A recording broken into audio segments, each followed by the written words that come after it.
Bonjour et bienvenue à tous ceux qui découvrent cette chaîne pour la première fois. Donc dans cette chaîne, je propose des cours et des exercices corrigés de physique. D'abord pour les étudiants les élèves du bac et aussi pour les étudiants post-bac, en particulier les étudiants du cycle prépa, des FST, des ENSA et d'une formation scientifique DUG, PC, MIP. Donc dans cette série, je traite les exercices, les corrigés des TD d'électrostatique. Donc je suis à la série numéro 3 et dans cette série, je vais traiter tout ce qui concerne le dipôle électrique. Comme d'habitude, la série elle est téléchargeable dans la description de la vidéo. Qu'est-ce que c'est qu'un dipôle électrique? Donc, il existe dans la nature des systèmes électriquement neutres, c'est-à-dire leur charge totale égale à 0, mais leur centre de gravité, le centre de gravité des charges positives n'est pas confondu avec celui des charges négatives. Prenons un exemple, la molécule HCl. Donc, le chlore il est plus électronégatif que l'hydrogène, donc vous avez plus d'électrons de charge négative sur le chlore et par conséquent des charges positives sur le proton. Et donc vous avez ici le centre de gravité des charges négatives va être sur le chlore et le centre de gravité des charges positives sur le proton. Un tel système est souvent décrit en première approximation par deux charges ponctuelles. Une charge moins Q qui est centrée sur le chlore, une charge plus Q qui est centrée sur l'hydrogène. Et on appelle ce système un dipôle électrique. Donc il existe plusieurs. Le plus connu, le plus utilisé en chimie, c'est l'eau. Donc l'oxygène et l'hydrogène, vous avez un petit moment dipolaire. Entre l'oxygène et l'hydrogène, vous avez un deuxième moment dipolaire. Et la somme vectorielle de ce dipôle vous donne le moment dipolaire de l'eau. Si vous prenez une molécule centrosymétrique, comme le CO2, chaque carbone et oxygène possède un moment dipolaire, mais la résultante de ces deux moments dipolaires, elle est nulle. Un dipôle idéal, donc dans la suite, on va modéliser un dipôle idéal par deux charges égales et opposées qui sont séparées par une très faible distance. Et on définit une propriété de ce dipôle, c'est ce qu'on appelle le moment dipolaire. Donc c'est quoi le moment dipolaire d'un dipôle? C'est une grandeur physique qui est donnée par la charge multipliée par le vecteur qui est dirigé de la charge négative vers la charge positive. Bon, c'est une convention, on le prend orienté de la charge négative vers la charge positive. La charge en coulomb, la distance en mètres, et donc normalement l'unité du moment dipolaire, c'est le coulomb mètre. Donc si vous avez par exemple ici moins E, charge de l'électron, plus E, charge de l'électron, le moment dipolaire situé par exemple à une distance de 1 angstrom, vous allez voir 10-19 coulombs fois 10-10 mètres. Bien sûr l'unité qu'on utilise n'est pas le coulomb mètre parce que, comme je disais, si vous prenez un proton et un électron qui sont séparés par 1 angstrom, en gros 10-10 mètres multiplié par 10-19 coulombs, ça vous donne à peu près 10-29 coulombs mètres. Donc au lieu de travailler avec des grandeurs aussi petites, Debye a préféré introduire une nouvelle unité qu'on appelle le Debye et qui est égal à 3,33 10-30 coulombs mètres.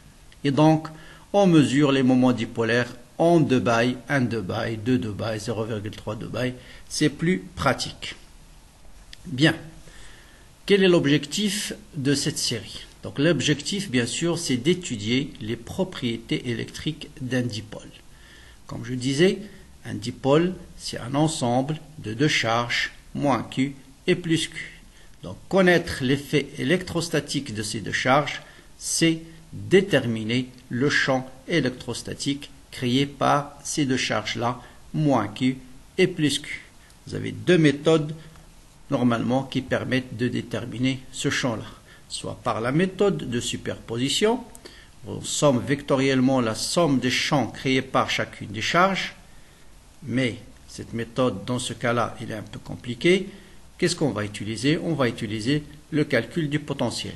On va d'abord déterminer le potentiel créé par un dipôle électrique, et connaissant le potentiel, on va déduire le champ électrique. Et c'est la méthode qu'on va adopter. Donc voilà la molécule de l'eau par exemple. Vous avez la distance entre l'oxygène et l'hydrogène, c'est 0,95 angstrom, c'est pratiquement un angstrom. On connaît l'angle. Si on connaît la charge, bien sûr, on peut calculer le moment dipolaire. Un ordre de grandeur pour la molécule de l'eau, le moment dipolaire, c'est 1,86 de Bay. Bien. Le moment dipolaire joue un rôle très important, en particulier en chimie, dans les liaisons d'hydrogène, les liaisons de Van der Waals et ainsi de suite. Si par exemple vous mettez le HCl dans l'eau, donc souvent on le note H plus aqueux, NaCl moins aqueux. En fait, ça signifie quoi? Vous voyez bien que le chlore est chargé négativement. La molécule d'eau possède un moment dipolaire et on va voir dans la suite de cette série que lorsque le chlore est chargé négativement, on va créer un champ électrique et un dipôle de l'eau va interagir avec le champ électrique et vous allez voir les molécules d'eau qui vont entourer complètement le chlore, ils vont l'isoler. Et donc en solution, on aura Cl- aqueux et Na plus aqueux. Et on va comprendre à la fin pourquoi la molécule d'eau dans Na plus est orientée dans ce sens, alors que pour Cl-, elle est orientée dans le sens inverse. On va répondre à cette question plus tard. Commençons donc pour la première question du TD, c'est déterminer le potentiel créé par un dipôle électrique de charge défini par moins Q et plus Q qui sont séparés par une distance AB qu'on va noter 2A. En un point situé à une distance R quelconque du plan. Bien entendu, on est dans un plan, on va travailler en coordonnées polaires, qui sont R et θ. Donc le but, c'est de déterminer le potentiel créé par ces deux charges-là. Donc voilà la charge négative, et voilà la charge positive. Et l'association d'une charge de deux charges égales et opposées séparées par une faible distance, par définition, c'est un dipôle électrique de moment dipolaire défini de la charge négative vers la charge positive. Donc ça, c'est le moment dipolaire. Donc quel est le potentiel créé par ce dipôle en un point M de l'espace repéré par les coordonnées polaires R et θ? Bien, c'est quoi un dipôle? C'est un ensemble de deux charges. Donc le potentiel en ce point, ce sera tout simplement le potentiel créé par cette charge-là, plus le potentiel créé par cette charge. Donc, ça sera V, potentiel créé par la charge Q, plus le potentiel créé par la charge moins Q. Or, on a vu en électrostatique, dans le TD numéro 1, que le potentiel créé par une charge Q à une distance R, c'est tout simplement Q sur 4pi epsilon 0, 1 sur R. R, c'est la distance entre la charge et le point où le potentiel est créé. Donc pour la charge Q, cette distance, c'est la distance BM. Pour la charge moins Q, c'est la distance AM. Donc AM avec un signe moins, BM avec un signe plus. Donc le potentiel total, ce sera la somme des deux. Donc il suffit donc de déterminer la distance BM et la distance AM en coordonnées polaires R et θ. Donc voilà le but. Donc on va introduire ces coordonnées polaires qui sont R et θ. Et le but, c'est de déterminer cette distance-là, la distance BM en fonction de R et θ, et la distance AM en fonction de R et θ. Donc pour cela, commençons par déterminer la distance BM, il suffit de travailler dans le triangle BOM. Et dans ce triangle, vous voyez que le vecteur BM est égal à quoi? Est égal au vecteur BO plus OM. Donc le vecteur BM, c'est celui-là, est égal à BO plus OM. Et donc la distance BM, c'est le module de vecteur OM, par définition. Or, le module de BM, c'est le module de BO plus OM au carré. C'est racine carrée de BO plus OM au carré. Racine carrée de A plus B au carré, c'est A carré, le module de BO au carré qui est R au carré, donc, le module de OM, pardon, donc le module de OM au carré, c'est R au carré, plus le module de BO au carré, c'est petit a, donc la distance BO, c'est petit a, et plus 2 fois BO scalaire OM. Donc là, il faut faire attention. C'est quoi le vecteur BO? BO, il est dirigé dans ce sens. A, il est dirigé dans ce sens-là, BO. D'accord? OM, il est dirigé dans ce sens. Donc, quel est l'angle entre BO et OM? C'est cet angle-là. Et cet angle, c'est quoi en fonction de θ? C'est pi moins θ. Et cosinus de pi moins θ, c'est moins cosinus θ, d'où le signe moins qui intervient ici. D'accord? Donc, faites très attention. Donc, le vecteur BO scalaire OM, c'est BO fois le module de OM fois cosinus de l'angle entre le vecteur BO qui est dirigé dans ce sens et le vecteur OM qui est dirigé dans ce sens. Et c'est ça l'angle entre le vecteur BO et OM. Et cet angle, c'est pi moins θ. Et donc, on connaît la distance PM. Donc, exactement de la même manière, vous faites à la place de BM, on va mettre AM. Ce sera AO plus OM. Ce sera AO plus OM au carré. Pardon. Donc, ce sera R carré plus A carré plus le 2 fois AO scalaire OM. Le vecteur AO, il est dirigé dans ce sens. Le vecteur OM est dirigé dans ce sens. L'angle entre les deux, c'est θ. Et donc, vous aurez aussi tout simplement plus 2 AR cosinus θ. Et donc, on va maintenant déterminer le potentiel. Donc, dans le potentiel, on va introduire ce qu'on appelle l'approximation dipolaire. Donc, c'est quoi l'approximation dipolaire? On suppose toujours les deux charges très très proches l'une de l'autre par rapport au point où on calcule le potentiel ou bien le champ électrique. Autrement dit, on va utiliser l'approximation A est très petite devant R. Et par conséquent, A carré est très petite devant R carré. Et on va utiliser le développement limité 1 plus ou moins epsilon, avec epsilon qui tend vers 0, très petit devant 1, c'est de l'ordre de 1 plus L epsilon. Donc allons-y, on avait montré que BM c'est racine carrée de A carré plus R carré. Donc d'abord j'ai négligé A carré devant R carré, première étape. Ensuite, je vais mettre R carré en facteur. Qu'est-ce qui va rester ici? Racine carrée de R carré, c'est R. Normalement, c'est valeur absolue de R, mais comme R est positif, c'est R. Facteur de 1 moins 2 A cosinus θ sur R. Ce qui m'intéresse, c'est 1 sur BM. Et vous voyez bien que 1 sur BM est égal à 1 sur R, facteur de tout ça à la puissance moins 1,5. Et là, j'utilise le développement limité que j'ai noté ici. Avec epsilon, c'est 2A cosinus θ sur R. Puisque A est très petit devant R, A sur R est très petit devant 1. Cosinus θ est entre moins 1 et 1. Donc ce terme va être toujours très petit devant 1. Et donc, ça va être 1 moins n epsilon avec epsilon n, c'est moins 1,5. Donc on va remplacer ici par moins 1,5 en simplifiant par 2. Et ça va être 1 sur R, facteur de 1 plus A cosinus θ sur R. C'est clair. Donc j'utilise tout ça, c'est epsilon. Tout ça, c'est epsilon. 1 moins epsilon à la puissance n, c'est 1 moins n epsilon. Avec n égale moins 1,5.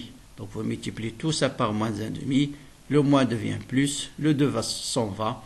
Et voilà 1 sur BM. Donc exactement de la même manière, AM, ce sera tout simplement à la place de plus. À la place de le moins devient plus, ici au contraire le plus va devenir moins. Et donc c'est 1 sur R, facteur de 1 moins A cosinus θ sur R. Et en définitive, le potentiel c'est 1 sur BM moins 1 sur AM, ça veut dire cette distance-là moins celle-là. Vous voyez bien que 1 sur R moins 1 sur R s'en va. Et il va vous rester 1 sur R carré A cosinus θ plus 1 sur R carré A cosinus θ, donc 2 fois avec le facteur Q sur 4 pi epsilon 0. Donc 2A cosinus θ sur R carré. Enfin, on trouve 1 sur 4 pi epsilon 0. 2A, c'est la longueur AB. Et je rappelle le moment dipolaire, petit p, c'est Q fois AB. Donc c'est égal à Q fois la distance fois le vecteur AB fois le vecteur AB. Or, le module de P, c'est quoi? C'est Q fois le module de AB. Et la distance AB, c'est 2A. Donc, tout ça, c'est le moment dipolaire petit p. Ça, c'est petit p. Donc, P cosinus θ sur R carré. Et enfin, on arrive à la formule finale du moment du potentiel créé par un dipôle électrique. Donc, soit sous cette forme, soit sous cette forme. Et vous voyez que, au fait, P scalaire ER, par définition, c'est P cosinus θ. Parce que c'est quoi P scalaire ER? C'est le module de P fois le module de ER qui est égal à 1 fois cosinus de l'angle entre le vecteur P et le vecteur ER, c'est θ. Donc soit sous cette forme, soit sous cette forme. Donc voilà les deux formes absolument à connaître pour un dipôle électrique. Il faut savoir les retrouver rapidement. Donc voilà ce qu'on appelle le potentiel créé par un dipôle électrique. Première remarque, vous voyez que potentiel créé par une charge ponctuelle, il varie en 1 sur R, alors que pour un dipôle électrique, il varie en 1 sur R carré. Donc, deuxième question, qui est toujours classique, une fois que vous calculez le potentiel, on vous demande de déduire le champ. Vous voyez maintenant, le calcul du champ électrique créé par ce dipôle va être plus simple une fois qu'on a déterminé le potentiel. Bon, si on connaît le champ potentiel, on nous demande de calculer le champ électrique. Bien sûr, la formule classique, c'est E égale à moins gradient de V. V ne dépend que de R et de θ. Donc, j'utilise juste le composant de gradient en coordonnées sphériques. Je laisse tomber le troisième terme parce que c'est la dérivée par rapport à phi. Comme V ne dépend pas de phi, donc en fait, plus 0. Pas la peine d'écrire le troisième terme. Voilà. Donc, le gradient, voilà le potentiel. Donc, je dérive ça par rapport à R. Ensuite, je dérive ça par rapport à θ. Et j'obtiens l'expression du champ électrique. Sa composante suivant ER, c'est moins d de V sur d de R. Sa composante suivant Eθ, c'est 1 sur R, d de V sur d de θ. Et bien sûr, il ne dépend pas de phi. Donc, phi égale à 0. Donc, si on dérive ça par rapport à R, c'est la dérivée de 1 sur R carré, c'est moins 2 sur R au cube. Avec le signe moins, ça devient plus. Je dérive cosinus θ par rapport à θ, c'est sinus θ. C'est moins sinus θ, donc le moins devient plus. Avec le 1 sur R, on obtient le R au cube. Et enfin, voilà le champ électrique créé par un dipôle électrique. C'est 2P cosinus θ sur R au cube suivant ER, plus P sinus θ sur R au cube suivant Eθ. Donc c'est un vecteur qui a pour composante, qui a deux composantes, une composante suivant ER et une composante suivant Eθ. Bien, voilà un peu les lignes de champ. On verra dans la suite comment on arrive à tracer ces lignes de champ. Donc les lignes de champ par définition, je vous rappelle, c'est en chaque point, le champ électrique est tangent aux lignes de champ. Par exemple, en ce point, voilà le champ électrique créé par le dipôle. Vous voyez bien qu'il a une composante suivant ER et une composante suivant Eθ. Toujours remarquez les lignes de champ, elles démarrent de la charge positive et elles arrivent vers la charge négative. Donc elles sortent de la charge positive et elles reviennent vers la charge négative, partout. Les lignes de champ sortent de la charge positive et sortent de la charge positive et atterrissent vers la charge négative. Bien sûr, il y a une équation mathématique qui permet de retrouver ces lignes de champ. On va la déterminer à la fin de la vidéo. Bien, donc maintenant, on va essayer de tracer l'expression du champ électrique en des points bien particuliers, très simples. Donc bien sûr, ça c'est le vecteur ER, ça c'est le vecteur Eθ. Donc si vous prenez n'importe quel point ici, par exemple de l'espace, voilà le vecteur ER, Eθ c'est le vecteur qui est perpendiculaire à ER, et on prend ça comme sens positif. D'accord? Donc voilà par exemple ici, ER va être dans ce sens-là, Eθ va être dans ce sens-là. Si je prends un point ici, ER va être dans ce sens-là, Eθ va être dans ce sens-là. Donc essayons maintenant, bien je vous laisse le soin de le faire, et bloquer la vidéo comme d'habitude, essayez de tracer le champ électrique en des points particuliers, c'est-à-dire θ égale à 0, pi sur 2, pi et 3pi sur 2. Bon, commençons par θ égale à 0. Donc si θ égale à 0, vous voyez bien que sinus de 0 c'est 0. Donc c'est un champ qui va être suivant quoi? Suivant ER. Donc vous voyez, c'est un champ qui est suivant ER. Donc voilà, je calcule le champ électrique, voilà le moment dipolaire P. Donc θ égale à 0, c'est sur cet axe-là. Donc à partir de O et Z positif. En chaque point ici, donc, le champ électrique, je suis sûr, il va être comme ça. En ce point, il va être comme ça. Vous voyez bien, partout, il est suivant l'axe OZ. Donc voilà le champ électrique, il est suivant ER. Si θ égale à pi sur 2, voilà ce point-là par exemple. Ce point-là, θ égale à pi sur 2. Quelle sera la direction du champ? Il suffit de remarquer ici, cosinus de pi sur 2 c'est 0. Donc c'est un vecteur qui est suivant Eθ. Donc voilà ER. Donc Eθ c'est le vecteur qui est perpendiculaire. Et on retrouve bien un vecteur qui est tangent aux lignes de champ. Si θ égale à pi, ce terme va être égal à 0. Cosinus pi c'est moins 1. Donc il va être suivant moins ER. Et vous voyez bien que partout ici, le champ électrique il est suivant moins ER. ER c'est le vecteur est dirigé de haut vers l'extérieur. Donc vous voyez bien ici que le champ est suivant moins ER. Enfin pour 3 pi sur 2, vous allez voir il est suivant moins Eθ. Donc là voilà le vecteur ER. Voilà le vecteur Eθ, il lui est perpendiculaire dans le sens positif. Et vous voyez bien que le champ électrique il est suivant moins Eθ. Donc le champ il est dans ce sens-là. Donc il sort de la charge positive et il arrive vers la charge négative. Donc voilà l'allure des lignes de champ. Et vous remarquez bien qu'en un plan médian, le plan médian, partout vous avez le vecteur champ électrique qui est tangent et perpendiculaire à ce plan. Et vous pouvez me le justifier rapidement. Pourquoi? Tout simplement parce que ce plan, c'est un plan d'antisymétrie. L'image d'une charge négative, c'est une charge positive. Et on a vu dans les règles de symétrie que le vecteur champ électrique, il est partout perpendiculaire au plan d'antisymétrie. Donc ce qui est en bleu, c'est en fait les surfaces équipotentielles. Comment on les trace? Tout simplement, une surface équipotentielle, il est toujours perpendiculaire au champ. Donc le champ électrique est perpendiculaire aux surfaces équipotentielles. Donc voilà pour le champ créé par un dipôle électrique. Question suivante, dans le TD, on vous demande d'exprimer ce champ en fonction du vecteur R, qui est tout simplement le vecteur OM, et du moment dipolaire. Or, voilà, donc, et ça veut dire quoi? Ça veut dire tout simplement, il faut essayer d'exprimer P uniquement en fonction de R et P. Donc je rappelle, le vecteur ER, c'est le vecteur R sur le module de R.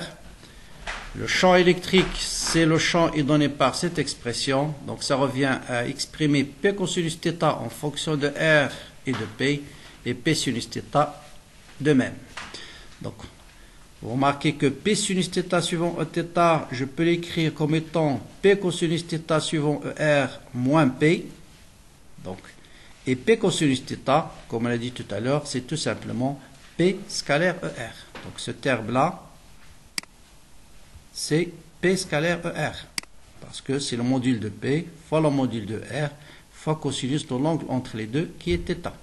Donc je déduis que P sinus θ suivant Eθ, c'est P scalaire ER suivant ER moins P.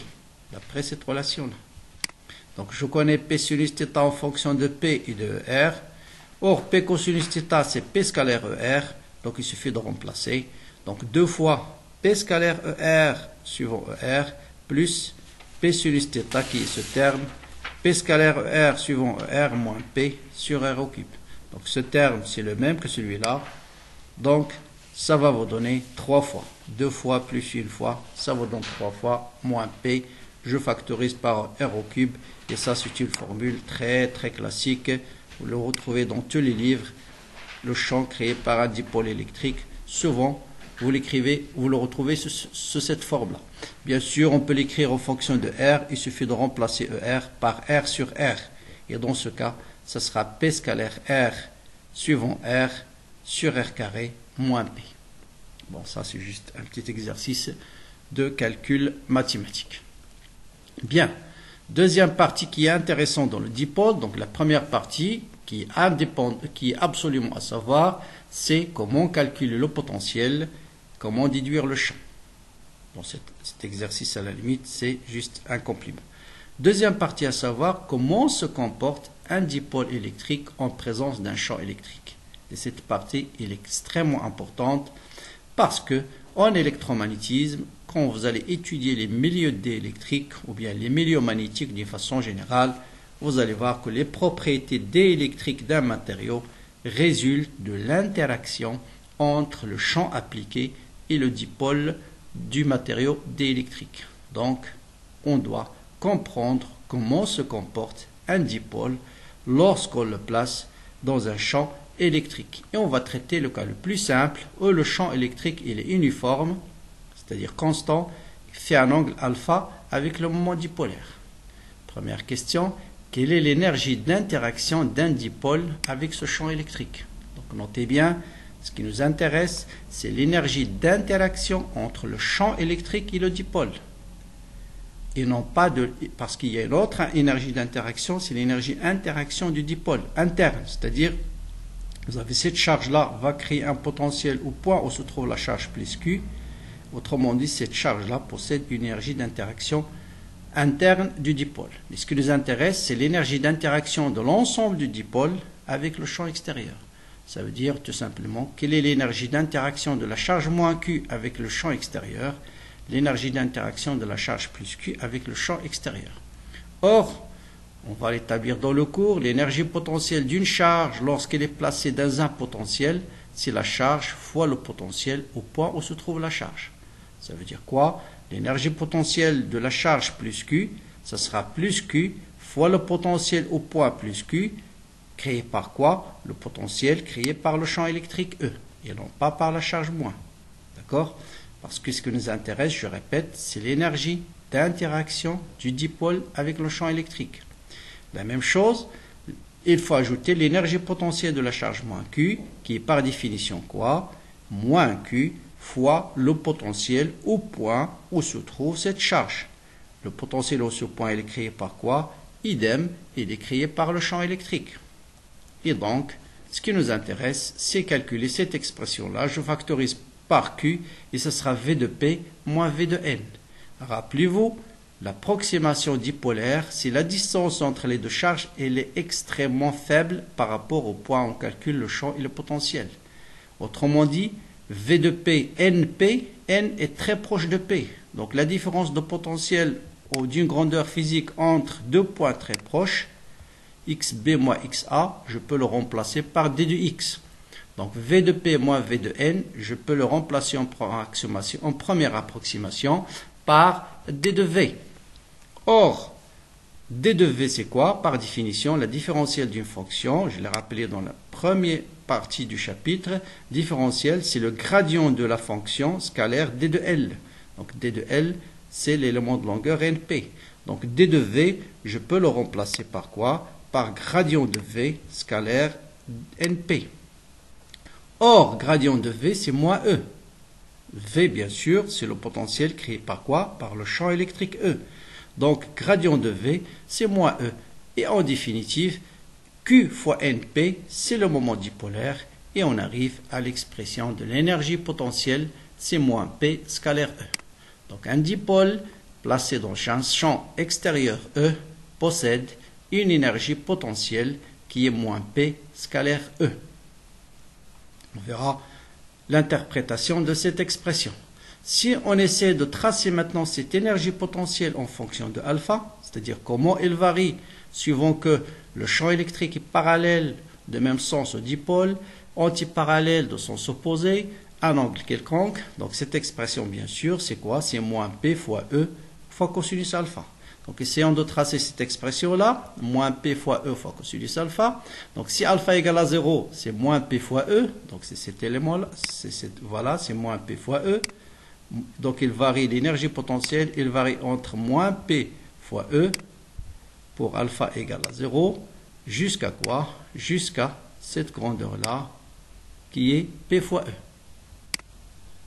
Et P fois E, il est obtenu pour alpha égale à pi. Et bien sûr, pour alpha égale à pi sur 2, l'énergie potentielle, elle est nulle. Et vous voyez bien que l'énergie potentielle, elle passe par deux extrémums, un maximum et un minimum. Et quand l'énergie potentielle est minimale, c'est ce qu'on appelle position d'équilibre stable. L'énergie potentielle maximum, c'est un équilibre instable. Et on va le comprendre facilement avec ce schéma. Vous voyez maintenant, supposons que le moment dipolaire fait un angle alpha qui est très proche de 0 avec le champ électrique. Ce champ électrique va exercer une force sur la charge Q qui est plus Q fois E, et il va exercer une force sur la charge moins Q qui est moins Q fois E. Et là, vous voyez qu'il y a un couple de forces. Et ce couple, qu'est-ce qu'il va faire? Il va tendre à orienter le dipôle dans la direction du E, c'est-à-dire alpha égale à 0, il va l'amener dans cette position qui est l'équilibre stable. D'accord? Maintenant, imaginez que le champ électrique et le dipôle, l'angle entre les deux, c'est pratiquement égal à pi. Hein? Je vais changer alpha, donc il est dans cette position. Supposons qu'on pousse le dipôle dans une position à un angle alpha très proche de pi. Vous voyez que cette charge-là va être soumise à la force Q fois E, donc il va être dans la direction du champ électrique. Celle-là, c'est moins Q fois E dans la direction opposée. Et vous voyez bien que ce couple-là va tendre à tourner le dipôle et à l'orienter dans le champ électrique. Ça veut dire qu'il va la ramener dans la position d'équilibre stable. Et donc l'effet d'un champ électrique, c'est tout simplement de orienter le dipôle dans la direction du champ. Vous voyez, quelle que soit l'orientation du dipôle, dès que j'applique un champ électrique, il va y avoir application d'un couple de forces, ce qu'on va voir dans le paragraphe suivant, et ce couple-là va tendre à orienter le dipôle dans la direction du champ électrique parce que c'est la position d'équilibre stable. Question suivante, on vous dit de calculer la résultante des forces qui s'exercent sur le dipôle et le moment par rapport au centre O de ce couple-là. Donc les forces, bien sûr, on a vu en électrostatique, TD numéro 1, que lorsqu'une charge est placée dans un champ électrique, il est soumise à la force de Coulomb qui est égale à Q fois le champ électrique. Supposons que le champ électrique est dans cette direction-là, le dipôle il est dans cette direction-là, donc voilà l'angle alpha entre le champ électrique et le dipôle. La charge Q va être soumise à Q fois E, qui est parallèle, et ça, moins Q fois E. Vous voyez bien que ce couple, qu'est-ce qu'il va faire? Il va tourner le dipôle pour l'orienter dans le sens du champ électrique. Vous voyez bien ce couple-là, il tourne le dipôle dans ce sens-là. Mais la somme des forces est égale à quoi? La forme des forces, c'est Q fois E moins Q fois E. Donc cette force plus celle-là égale à 0. Et c'est ce qu'on appelle un couple de forces. De forces égales et opposées, de forces égales au module, mais de sens opposé. Donc ce couple de forces va exercer un couple qui vaut, donc je rappelle, le moment d'une force, le moment CON vectoriel F. Donc le moment d'une force de ce couple-là par rapport à O, le moment de la force F-, je l'appelle F-, par exemple, c'est la force qui s'exerce sur la charge moins, par définition, c'est F- vectoriel ON. Et le moment de cette force, ce sera F plus vectoriel OP. Donc OP vectoriel Q fois E et ON vectoriel moins Q fois E. Donc ça, c'est ce qu'on a vu, vous avez vu en mécanique, couple d'une force. Donc je factorise par Q fois E, il me reste OP moins ON. Or, OP moins ON, c'est quoi? C'est OP plus NO. Et ça vous donne NP. NO plus OP, relation de Charles, ça vous donne NP. Or, Q fois NP n'est autre que le moment dipolaire. Et donc, le moment de ce couple-là par rapport à O, c'est le moment produit vectoriel P vectoriel E. Et vous voyez bien que ce couple-là, vous avez la direction du champ électrique. Le moment dipolaire, il fait un angle alpha avec le champ électrique, un angle alpha. Et ce couple, vous voyez, il va tourner le dipôle de façon à l'orienter dans la direction du champ électrique. Donc, on le voit ici. Donc là, le champ électrique, il est presque parallèle au champ, donc il va le ramener exactement dans la direction parallèle au champ. Là, il est opposé, moment dipolaire opposé, c'est le schéma de tout à l'heure. On le voit aussi dans ce schéma-là. Vous voyez bien que ce couple-là, là, le moment dipolaire, il est opposé au champ. Et vous voyez que le couple va tendre à tourner le dipôle de façon à le ramener dans la direction parallèle au champ. Maintenant, je reviens sur pourquoi les molécules d'eau sont orientées de façon différente lorsqu'ici vous avez un cation, vous avez un anion. Donc je vous rappelle que quand vous avez une charge négative partout, il crée un champ dans l'espace qui est dirigé vers la charge. Donc voilà les lignes de champ créées par une charge négative. Et maintenant, vous allez comprendre facilement pourquoi on a ce schéma-là. Donc la molécule d'eau est équivalente à un moment dipolaire. Et lorsque je place un moment dipolaire dans un champ électrique, qu'est-ce qu'il va faire? Le moment dipolaire va s'orienter dans le champ électrique. Le moment dipolaire va s'orienter dans le champ électrique. C'est pourquoi, ça c'est le moment dipolaire de l'eau. Pourquoi on a cette disposition lorsqu'on a Cl-. Au contraire, lorsque vous avez un A+, le champ électrique est dirigé vers l'extérieur et la molécule d'eau va tourner de façon que le moment dipolaire soit orienté parallèlement au champ créé par le sodium. Bien. Enfin, je termine par un petit exercice d'application très important aussi. Si vous considérez deux molécules d'eau, l'une très proche de l'autre, on vous dit de calculer l'énergie potentielle de ces deux molécules d'eau. Je rappelle que voilà les lignes de champ d'un dipôle électrique. Donc les lignes de champ, partout, vous avez un champ électrique. Donc ce dipôle va créer un champ électrique de ce type partout dans l'espace. Celui-là, la même chose, va créer un champ électrique de ce type, mais bien sûr, l'orientation n'est pas la même. Donc quelle est l'interaction, l'énergie d'interaction potentielle entre ces deux dipôles? C'est à vous de réfléchir et vous allez voir, on va essayer de répondre. Bien, donc l'énergie d'interaction d'un champ électrique avec un dipôle électrique, donc on l'a vu tout à l'heure, c'est moins P scalaire E. Donc je peux calculer cette énergie d'interaction de deux manières. Donc on vient de voir qu'un dipôle électrique permet de créer un champ électrique partout dans l'espace. Donc soit je considère le moment dipolaire, le dipôle P2 placé dans le champ électrique créé par P1, ou bien je peux déterminer cette énergie de la manière suivante. P2 va créer un champ électrique partout dans l'espace et je considère que P1 est placé dans le champ électrique créé par le moment dipolaire P2. Autrement dit, l'énergie potentielle, ce sera moins P1 scalaire E2 ou bien moins P2 scalaire E1. Maintenant, qu'est-ce qui est facile à calculer? Est-ce que c'est P1 scalaire E2 ou bien P2 scalaire E1? Donc bien sûr, le plus simple, c'est de calculer P2 scalaire E1. Pourquoi? Parce que P2, je peux le projeter dans la base ER, Eθ. Donc voilà le vecteur ER et voilà le vecteur Eθ.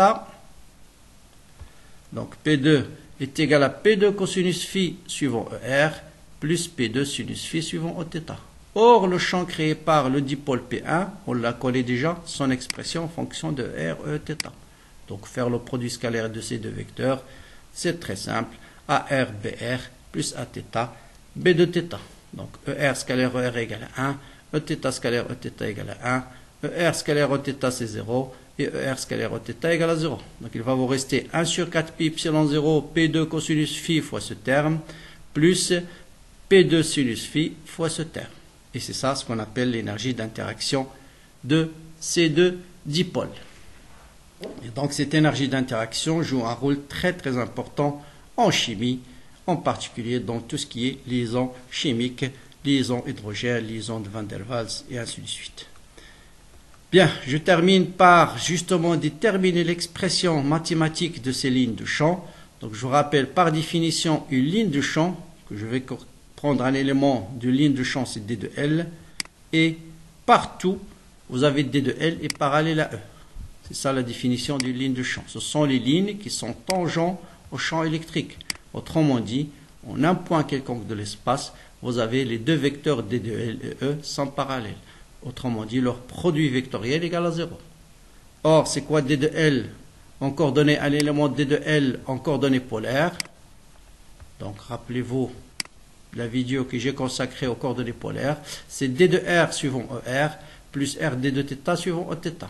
Donc ça c'est D de R suivant ER plus RD de θ suivant Eθ. Bien sûr E c'est ER suivant ER plus Eθ suivant Eθ.